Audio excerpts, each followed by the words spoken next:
बोलिए सद्गुरुदेव की जय। प्रातः स्मरणीय विश्ववंदनीय संत सम्राट सद्गुरु कबीर साहिब जी की बहुत सुंदर यह साखी है।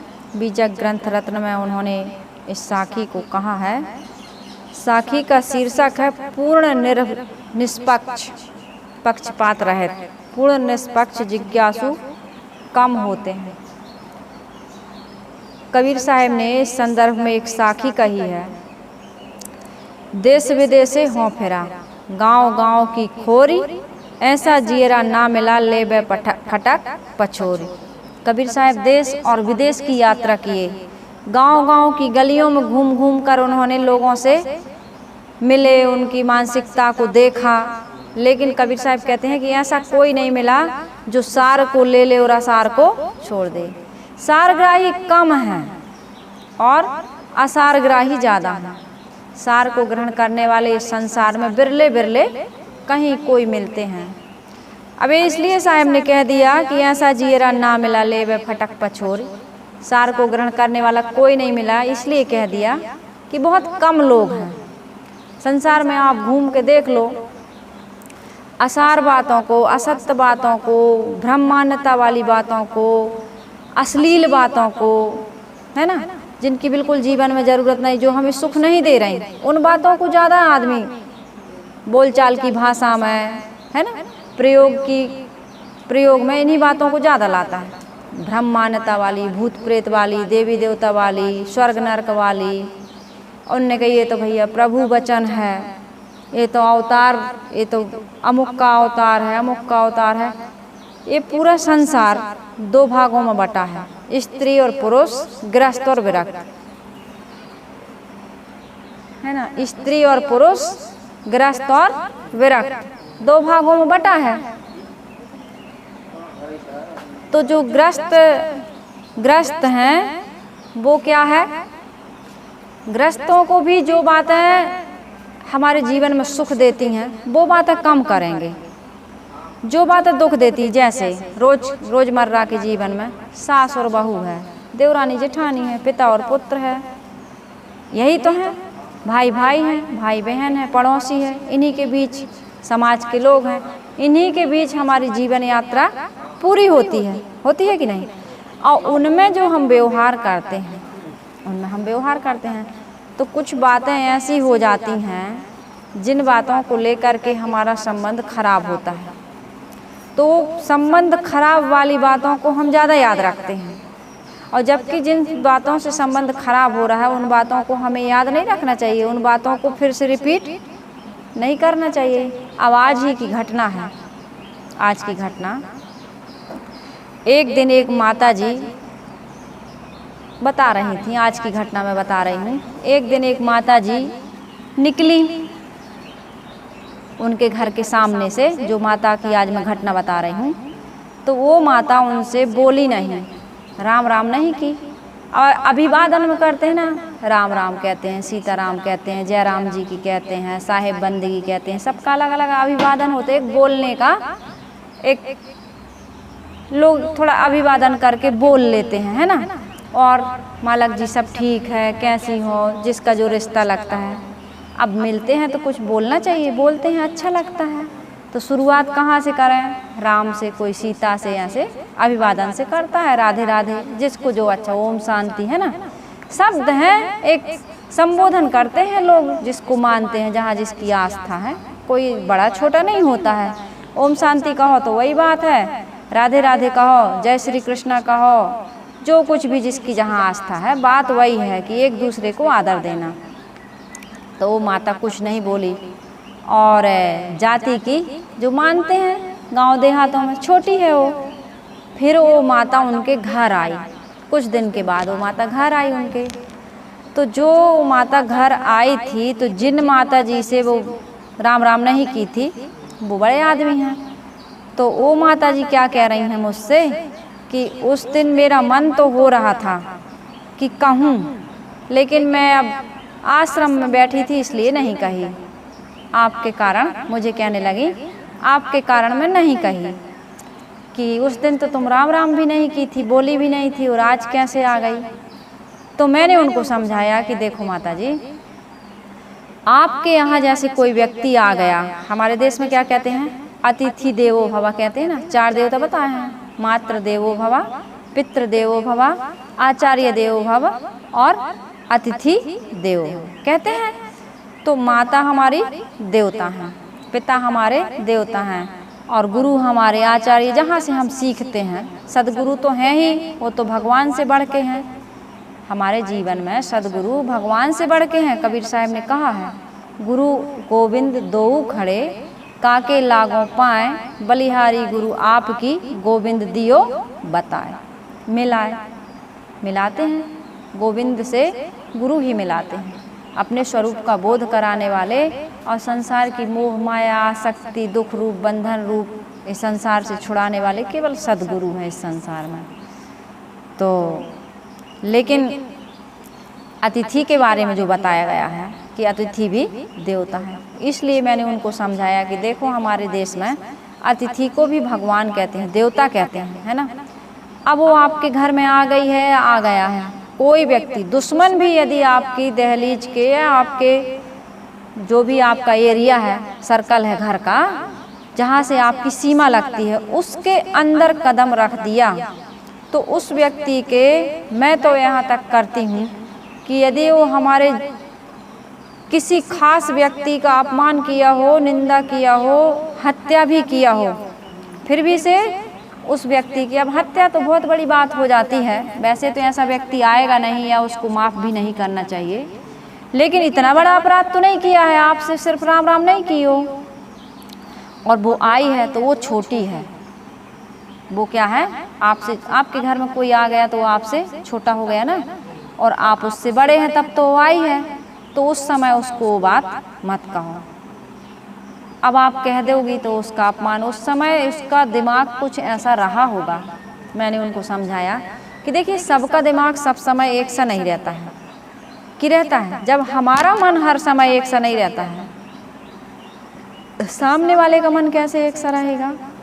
कभी आपने बहू को कुछ कहा, देवरानी ने जेठानी को कुछ कहा, जेठानी ने देवरानी को कहा, सास ने बहू को, बहू ने सास को, बाप ने बेटा को, किसी भी पर्सन ने किसी भी पर्सन से कोई बात कही, व्यक्ति ने कोई बात कही और उसका मूड ठीक नहीं था, अपसेट था माइंड, है ना, आपको जवाब दे दिया, झड़क दिया या आपकी बात काट दिया या आपकी बात नहीं माना।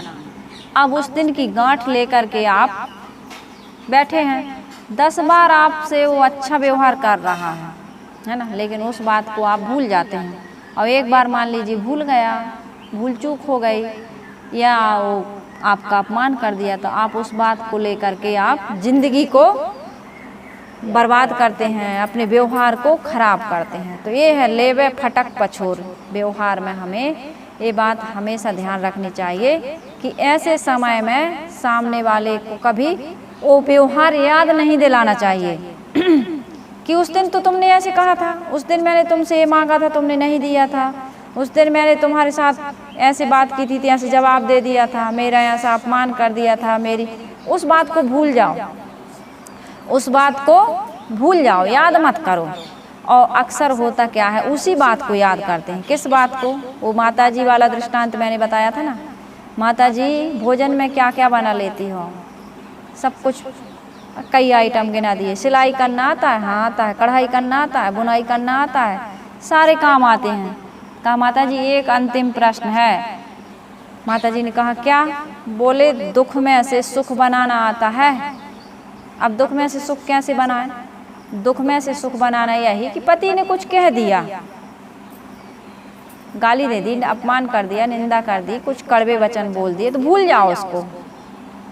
मैंने उस दिन बताया था ना प्रवचन में कि भूलना सीखें। तो क्या भूलना सीखें, क्या भूल जाते हैं? साहिब जी ने भजन बताया था, भूल गए। साहिब जी ने कोई अच्छी बात बताई थी, सत्संग में गए थे, वो भूल गए। लेकिन किसी ने गाली दे दी तो भूलते हो क्या?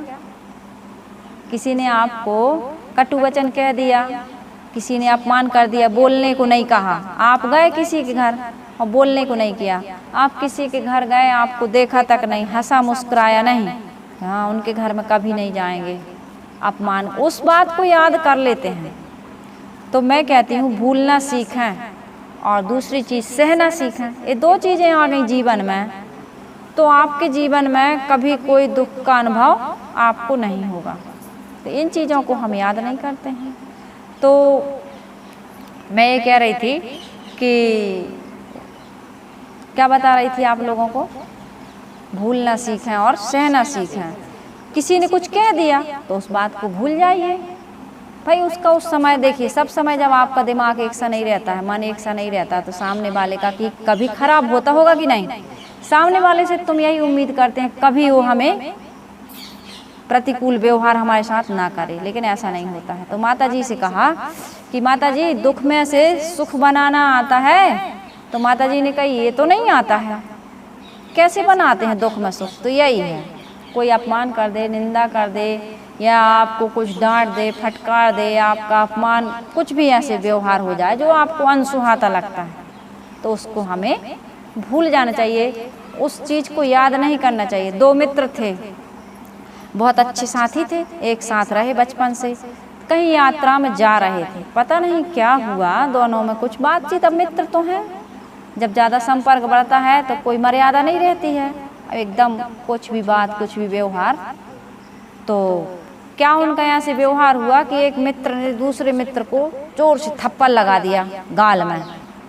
तो उसने वहीं जहाँ बैठा था तो वहाँ रेती थी, तो बालू में लिख दिया कि आज मुझे सबसे प्यारे मित्र ने मुझे गाल पर चांटा मारा। बालू में लिखा हो, रेत में। फिर उसके बाद में उन लोग थोड़ा और चले तो गर्मी थी, तो पानी देखा कहीं तालाब, तो नहाने लगे। तो जिसको गाल में चांटा मारा था वो उस तालाब में डूबने लगा, तो उसी मित्र ने उसको बचाया।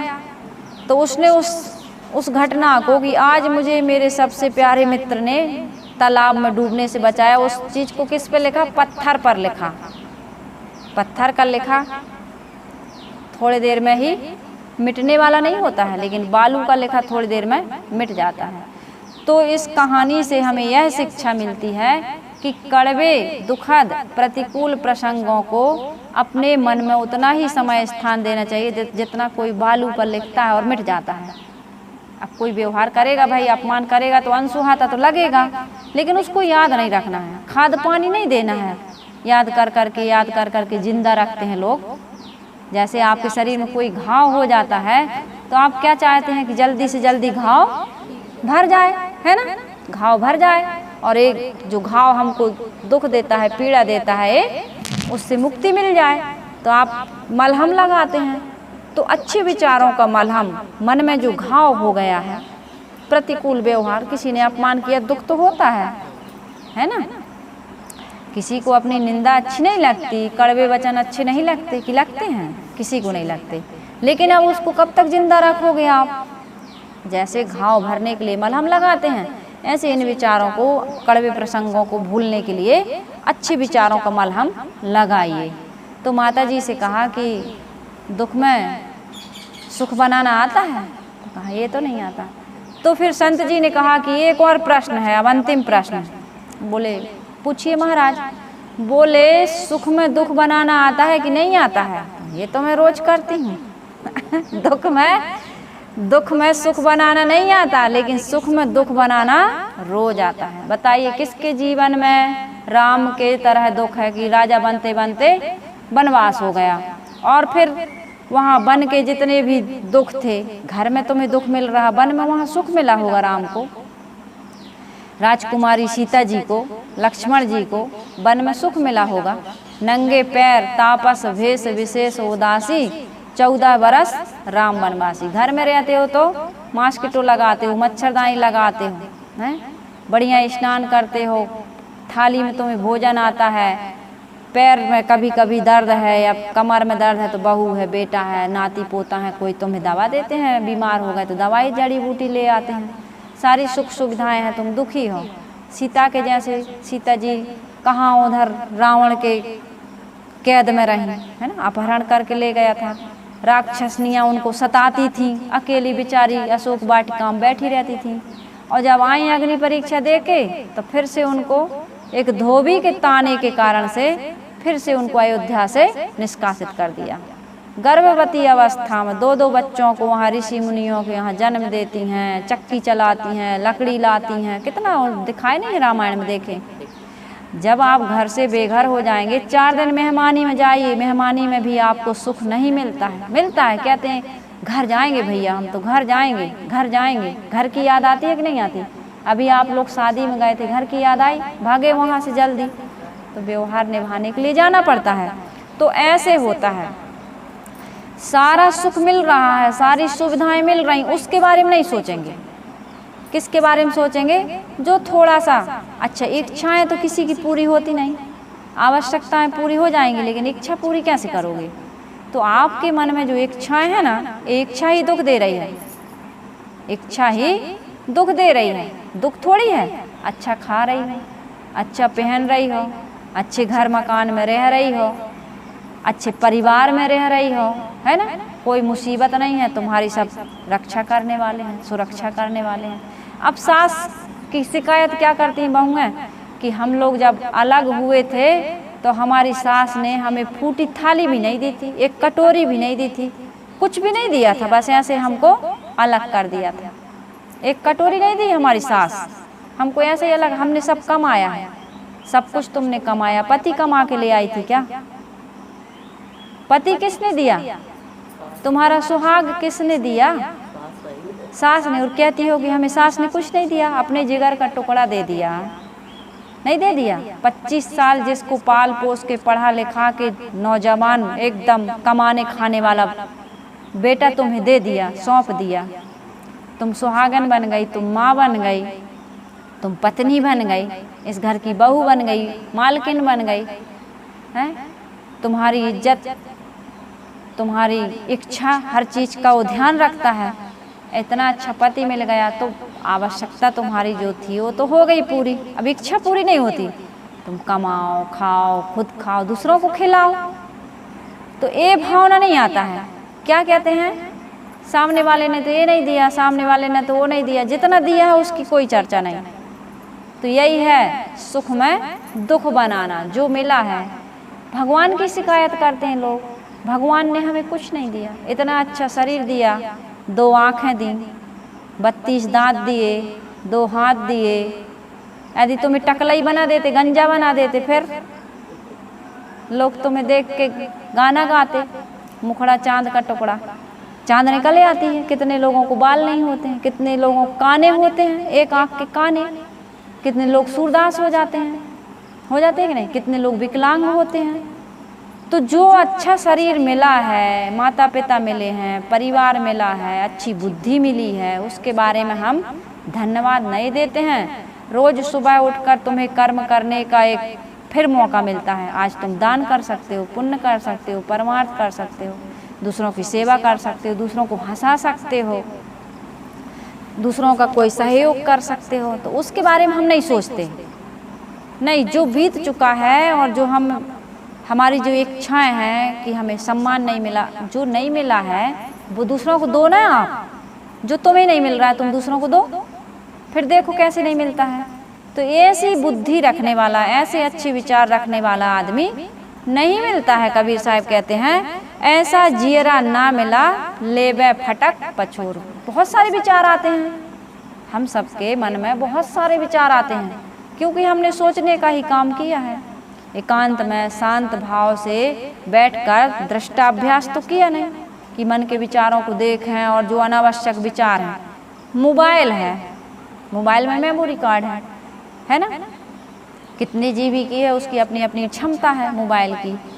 तो उसमें भी जो कुछ अनावश्यक चीज़ें आ जाती हैं, जैसे व्हाट्सएप में आ जाती हैं, फेसबुक पे आ जाती है, तो फेसबुक खोलेंगे तब आएगी, लेकिन व्हाट्सएप है या मोबाइल में कुछ ऐसी चीज़ें आ जाती हैं तो उनको आप डिलीट करते हैं अनावश्यक। मन में भी कुछ ऐसे विचार आते हैं, उनको भी डिलीट करिए। नहीं करोगे तो फिर उन्हीं गलत विचारों में उलझ उलझ के मर जाओगे। दुख का कारण क्या है? बाहर नहीं है, दुख बाहर नहीं है, दुख तुम्हारे मन के अंदर है। और ये किसने बनाया?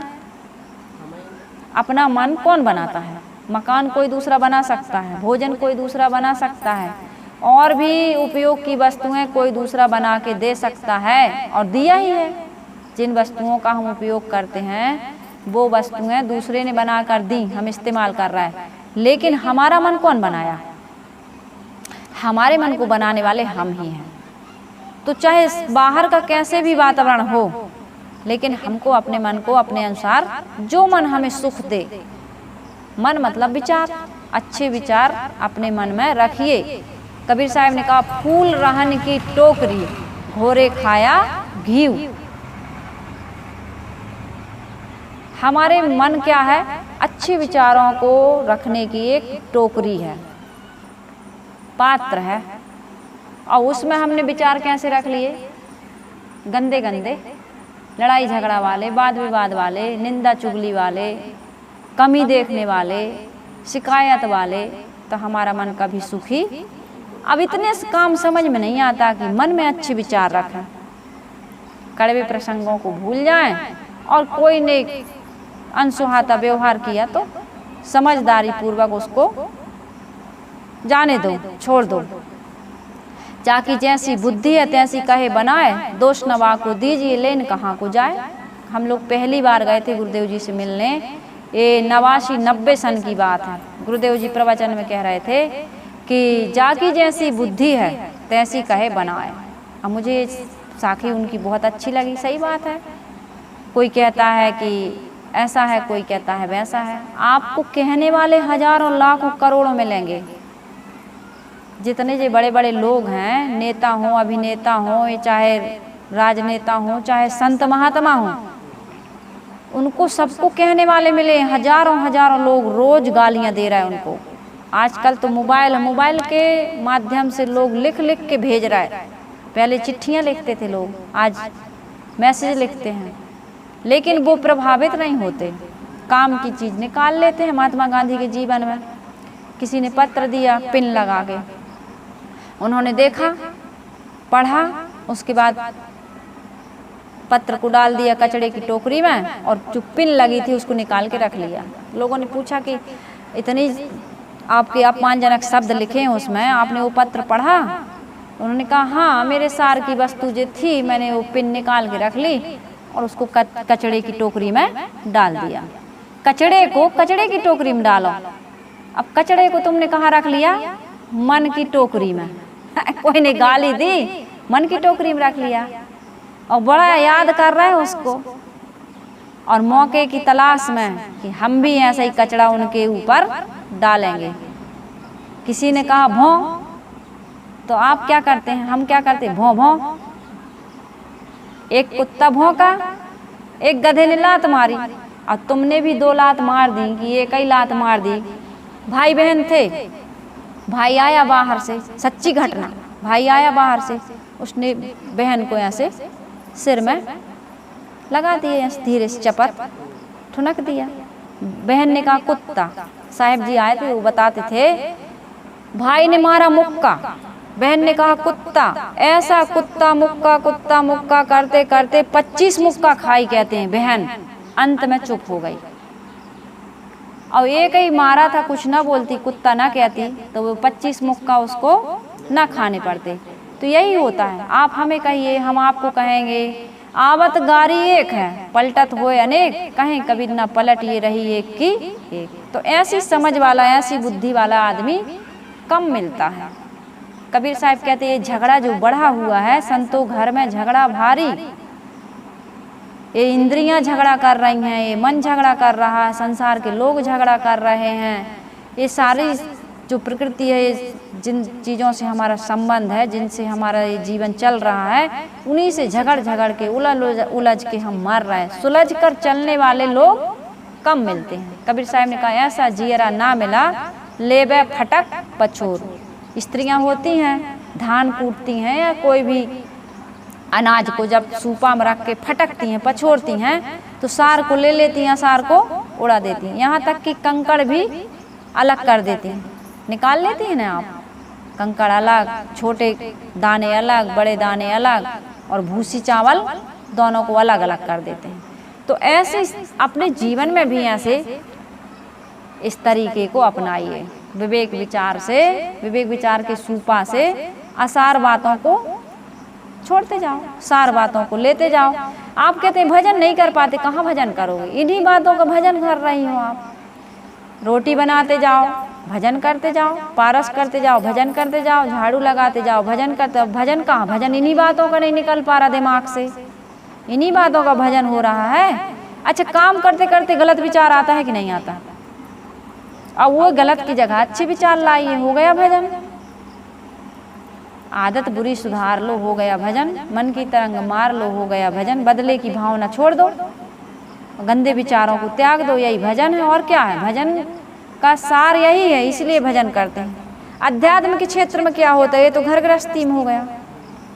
अध्यात्म के क्षेत्र में भी कबीर साहब कहते हैं कि संत साधु भी ऐसे नहीं मिलते हैं जो सार को ग्रहण कर लें। कोई कहता है हमारा ईश्वर अवतारी है, अवतार लेकर के आता है। कोई कहता है हमारा जो पैगंबर है वो ईश्वर का पुत्र है, ईश्वर का पैगंबर है, संदेश वाहक है। कोई कहता है हमारे धर्म ग्रंथों में जो लिखा है अक्षर अक्षर सत्य है। कैसे माने, हमारे ईश्वर ने लिखा है, हमारे पैगंबर ने लिखा है, हमारे महापुरुष ने लिखा है, इसको तो आपको मानना पड़ेगा। तो उसमें जो सार की बात है वो भी मानो, आसार की बात है वो भी मानो। कारणकारी व्यवस्था के अनुसार हो या ना हो, आज प्रकृति में ऐसा घट रहा हो चाहे ना हो, सारी बातें मानो। मंत्र के बल पर पुत्र दे रहे हैं, मंत्र के बल पर रोग दूर कर रहे हैं, मंत्र के बल पर राज्य दे रहे हैं, मंत्र के बल पर मुकदमा में विजय दिला रहे हैं। ऐसे ऐसे अफवाह की बातें चल रही हैं और लोग उनको मान रहे हैं। फिर तो कर्म सिद्धांत ही कट गया। जो जस करें सो तस फल चाखा, कर्म प्रधान विश्व रच राखा।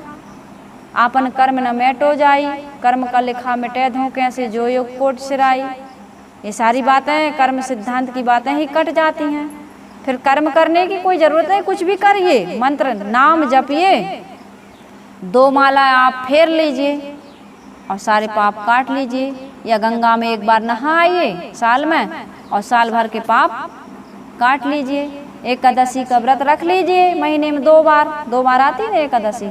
और फिर जो भी पाप किए हैं आपने, आप व्यभिचारिणी हैं, आप हत्यारनी हैं, आप कितनों बड़े बड़े पाप किए होंगे, एकादशी का व्रत रख दो, नर्मदा मैया की तितई से महिमा गा लो, नाम ले लो, सारे पाप कट जाएंगे। तो क्या ऐसे पाप ऐसे सस्ते नुस्खों से कटने लगते? यही किया, इसलिए आज पाप और अत्याचार इतना बढ़ा हुआ है। पाप अत्याचार बढ़ने का कारण यही है कि लोगों ने कहा सुबह शाम पाप करो और 2 अगरबत्ती से साफ करो। अगरबत्ती लगा दो, भगवान सब तुम्हें जो भी भूल चूक जाने अनजाने में अपराध हुआ सब साफ हो जाएगा। तो ऐसे हो जाएगा। लहसुन प्याज खाएं और कोई ऐसी मंत्र हो, मंत्र पढ़ दें और लहसुन प्याज की दुर्गंधी की डकार ना आए, ऐसा होता है? ऐसा हो जाता है क्या? आप मंत्र जप लीजिए, नर्मदा माई का नाम ले लीजिए या गंगा जी का, या कहीं डुबकी लगाए आइए और कहिए कि लहसुन प्याज की दुर्गंधी की डकार ना आए। ऐसा तो नहीं होता है। आप बबूल का पेड़ लगा दीजिए यहाँ और रोज गंगा जल डालिए, अगरबत्ती लगाइए, अखंड रामायण करवाइए, भागवत गीता करवाइए। हे भगवान, बबूल का पेड़ हम बोए हैं लेकिन आम का हो जाए और आम ही के फल लगे, हो जाएगा। बच्चा कभी स्कूल न जाए और सरस्वती जी की प्रार्थना करे, पास हो जाएगा। खेत में आप बीज न बोएं और फसल काटने की आशा करें, क्या ऐसा संभव है? नहीं है। तो फिर जो रामायण में, भागवत में, गीता में या किसी भी ग्रंथ में जो ऐसी चमत्कारी बातें लिखी हैं, क्या वो सही हो सकती हैं? कि केवल नारियल बांध दीजिए या मंत्र पढ़ लीजिए या हनुमान जी का नाम ले लीजिए या किसी का भी नाम ले लीजिए, नाम लेने की जरूरत नहीं, तो मैं जो मनोकामना पूरी हो जाएगी बिना कर्म के, बिना परिश्रम के। मुक्ति मिल जाएगी, कल्याण मिल जाएगा, मोक्ष मिल जाएगा, अमुक धाम में पहुंचा देंगे। भाई, जब तक संयम, सदाचार और सत्कर्म नहीं करोगे आप, जब तक मन इंद्रियों को पवित्र नहीं करोगे आप, अंतःकरण को शुद्ध निर्मल पवित्र नहीं करोगे आप, जब तक लोगों को दिल दुखाना बंद नहीं करोगे आप, अपने जीवन में सुख पाओगे? दिल दया रहम को तजकर संध्या नमाज खाली है, ईश्वर से बैर बढ़ाकर, मानव से बैर बढ़ाकर ईश्वर पूजा जाली है। दिल से दया रहम तज दिए, और ईश्वर की पूजा प्रार्थना उपासनाएं कर रहे हैं, भगवान खुश होगा? भगवान ये इन इंसानों के अंदर है, देहधारियों के अंदर है। आप मुर्गी को मरोड़ के खा जाते हो, उल्टी मुर्गियां, हजारों मुर्गियां उल्टी पैर बांध दिए हैं और मुर्गी बंधी हैं, उल्टी लटकी हैं और ऐसे घूम रही हैं सर्कल में, इधर से ऐसी घूम रही और इधर से उल्टी तरफ से ऐसे आ रही है। मुर्गियों को काट दिए, मुर्गियों के पंखे जला दिए और उनको बेच रहे हैं लोग, खा रहे हैं लोग। मुर्गी हो, मुर्गा हो, बकरा हो, भैंसा हो, आज किस पशु का मांस बच रहा बताइए? तो ऐसा कर्म करते रहोगे और तुम अगरबत्ती लगा के कहोगे कि गंगा में डुबकी लगा के कहोगे कि हम पाप हमारे कट जाएंगे, तो ऐसी बात कोई कहे, कोई भी मतपंथ संप्रदाय का कोई भी महापुरुष कहे तो यह होने वाला नहीं है।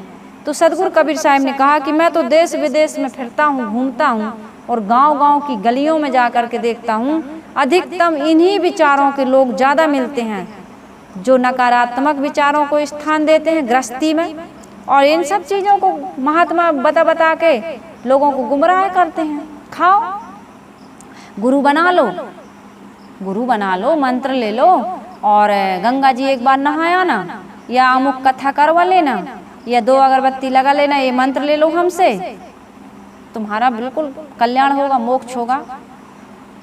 ऐसे बहुत सारे गुरु मिलते हैं। संयम और सदाचार की बातें बताएंगे, तुम्हारी सुनने वाला कौन है? दारू मत पियो, मुर्गा मत खाओ, व्यभिचार मत करो, दूसरों का धन मत लूटो, किसी के साथ अत्याचार, मिलावटबाजी, घूसखोरी, काम चोरी मत करो, इसका तुम्हें परिणाम भोगना पड़ेगा, गुरु महाराज भी नहीं काटेंगे। ऐसा बताएंगे तो कहेंगे जाओ गुरु जी, तुम्हारा यहाँ कोई काम नहीं है जब तुम्हारा कोई चमत्कार ही नहीं है ना, तुम में कोई ऐसा प्रभाव ही नहीं है कि तुम पाप नहीं काट सकते, कोई मंत्र नहीं बता सकते। तुम ये कहते हो कि नहीं गंगा नहाने से तुम्हारा पाप नहीं कटेगा, तुम्हारी जरूरत क्या है? जाओ यहाँ से। कर्म सुधारना नहीं चाहता इंसान, परिश्रम करना नहीं चाहता, दारू मुर्गा छोड़ना नहीं चाहता। एक शराबी को आप कहो कि भैया सुबह शाम क्यों बर्बाद करते हो पैसे को, अपनी ज़िंदगी को, अपने परिवार की भविष्य को क्यों बर्बाद कर रहा है, तो सुनने वाले नहीं मिलेंगे। तो इसलिए सदगुरु कबीर साहब को कहना पड़ा कि पूर्ण निष्पक्ष और जिज्ञासु व्यक्ति कम मिलते हैं, बहुत थोड़े हैं इस संसार में, गिने चुने। देश विदेश से हों फिरा, गांव-गांव की खोरी, ऐसा जियरा ना मिला लेवे फटक पछोर। सत्य बात को माने और असत्य का त्याग कर दे, ऐसा कोई निष्पक्ष व्यक्ति। कहते हैं हमारे गुरुजी ने कहा है, कैसे नहीं मानेंगे? हमारे इतने पुराने धर्म ग्रंथ में, शास्त्र में लिखा है, कैसे नहीं मानेंगे? इतने सारे लोग मान रहे हैं, कैसे नहीं मानेंगे हम, है ना? तो ये परंपरा का मोह, अपनी पुस्तक पोथी पुराण का मोह, अपने गुरुजी का मोह, भीड़ का मोह, और इतने दिनों से हम ये काम करते आ रहे हैं। अब हम इतने दिनों से हम बोले नहीं, हमारी सास से, जेठानी से, अपने भाई से हम नहीं बोले हैं, अब हम नहीं बोलेंगे। अब इतने दिन से नहीं बोले हैं तो अब हम कैसे माफ़ी मांगें? बड़ी बड़ी प्रार्थनाएं कर लेते हैं, लेकिन भैया से क्षमा के 2 शब्द नहीं बोल पाते। सास से कभी बोलती है बहू, आरती रोज गा रही है और बहू सास को झाड़ू से पीट रही है, गाली दे रही है।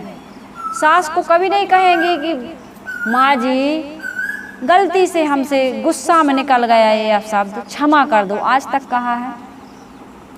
कोई बिरली बिरली बहू, बिरली सास तो कह ही नहीं सकती बहू को, इतना अहंकार। अरे मित्र मित्र नहीं कह पाते हैं जो बराबरी, भाई भाई नहीं कह पाते हैं, देवरानी जेठानी नहीं कह पाती हैं, अपने घर में माफ़ी नहीं मांग पाते, दूसरों से माफ़ी मांगने जाएंगे आप? इतना आपके अंदर ईगो है, इतना आपके अंदर अहंकार है, इतने आपके अंदर अकड़ है।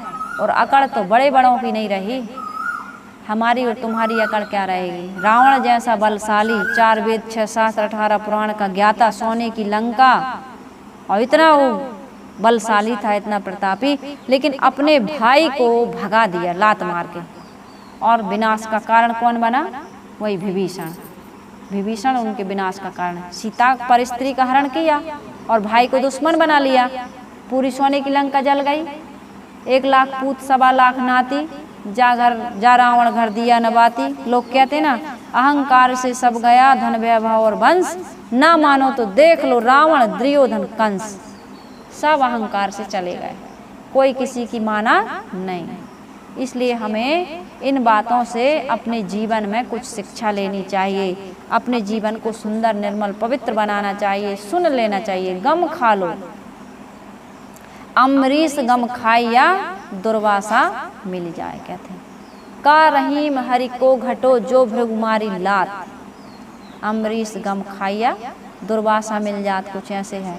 गम समान भोजन नहीं, जो कोई गम को खाए, गम के समान कोई भोजन नहीं। संतोष के समान, छोटे बनने के समान, विनम्रता के समान संसार में कोई सद्गुण नहीं है, शांति का रास्ता नहीं है। तो सुन लेना, सह लेना और जवाब मत देना। कोई दो कहे तो सुन लेना, लेकिन एक भी जवाब मत देना। कान दो दिए हैं सुनने को, है ना, दो कान से सुनिए, एक खराब हो गया तो एक से सुनिए, लेकिन जीभ और ये मुंह एक ही दिया है बोलने के लिए, और वो भी 32 दांतों के फाटक लगाया। इसके अंदर है जीभ, जीभ जो रहती मुख के अंदर, फिर भी बड़ी मक्कार, दांतों का फाटक लगवाया बादर दीनी फार। जीभ मेरी जुल्म गुजारे, सैकड़ों घर उजाड़े। भजन गाते हैं ना हम लोग। तो अपने घर को उजड़ने से बचाओ, अपने मन को दुखी होने से बचाओ, सुखी रहो। और सुखी रहना बिल्कुल हमारे बस की बात है। हम अपने जीवन में दुख खुद पैदा करते हैं। तो कबीर आश्रम देवरी चैनल इसी प्रयास में है कि हम सभी लोग निर्मल पवित्र जीवन जिएं, अच्छे विचारों को अपने मन में स्थान दें। और ये द्वंद्व तो आएंगे, इन द्वंद्वों को बहुत अच्छे से सह करके, समाधान करके, अपने तरफ से कोई गलत व्यवहार ना हो, ऐसी हमारे अंदर शक्ति आए, ऊर्जा आए। यही प्रार्थना और यही निवेदन मैं इस पूरी विश्व प्रकृति से करती हूँ, सभी सुनने वालों से करती हूँ कि अपने जीवन को हम सब सुंदर बनाएं। बोलिए सद्गुरुदेव की जय।